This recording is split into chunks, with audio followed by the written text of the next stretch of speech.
ল'ব ভাল ছোৱালী ল'ব ভগৱান কমটি কষ্ট কৰিবলগীয়া হৈছেনে বাৰু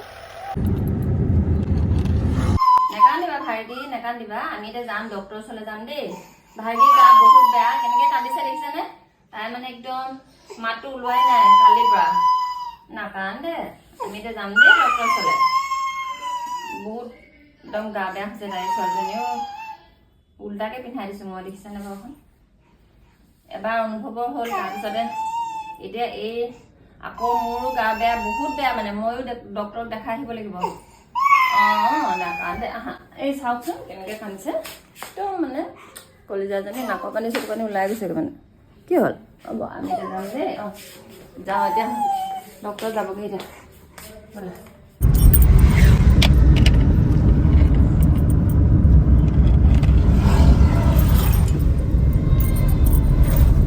ভাৰ্গী এয়া চাবিটোকে লৈ খেলি খেলি গৈছে ঘৰৰ চাবিটো লৈ তাৰপিছত এয়া ডক্টৰৰ ওচৰ পালোগৈ ডক্টৰৰ ওচৰত ৰ'ব লাগে তাই কান্দি আছে যিহেতু দেউতাকে বাহিৰত এনেকৈ অকণমান তাইক ফুৰাইছে তাই মানে বহুত বেছি মানে চৰ্দি আৰু কাহ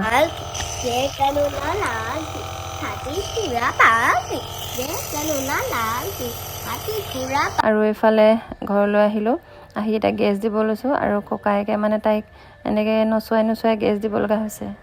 ৰাতিপুৱাৰ পৰা মই ভাত খোৱাই নাছিলোঁ সেই কথাটো মই পাহৰিয়ে গ'লোঁ মানুহজনে মানে মোক মাতি ক'লে যে তুমি ভাত খোৱা আকৌ তেতিয়াহে মনত পৰিছে যে মই ভাত খোৱাই নাই আচলতে কি জানেনে ল'ৰা ছোৱালীৰ গা বেয়া হ'লে বহুত মনটো বেয়া লাগে যে সেইকাৰণে সিহঁতৰ লগতে লাগি থাকিলোঁ নিজৰ গা বেয়া সেই কথা পাহৰিয়ে গ'লোঁ আৰু এয়া হৈছে ৰাতিৰ দৃশ্য যিহেতু অনুভৱৰ গা বহুত বেছি বেয়া আছিল আপোনালোকে গম পায়ে তাকো মই এফালে খুৱাইছোঁ আৰু ভাৰ্গীকো খুৱাইছোঁ দুইটাকে এনেকৈ বহুৱাই লৈছোঁ আৰু এনেকুৱা লাগিছে যেন মোৰ হাত দুখন নহয় চাৰিখন আপোনালোকৰ বাৰু তেনেকুৱা লাগেনে নিজকে কেতিয়াবা একদম দেৱীৰ নিচিনা লাগেনে হাত চাৰিখন থকা আৰু এটা কথা কি জানেনে আমাৰ ভাৰ্গীৰ মানে গাটো বেয়া হ'লেই কিন্তু তাইৰ মাতটো ভাঙি গ'ল সেইকাৰণে মানে মই তাই কান্দিলে একদম বুকুখন বিষাই যায় শুনকচোন তাই কেনেকৈ কান্দিছে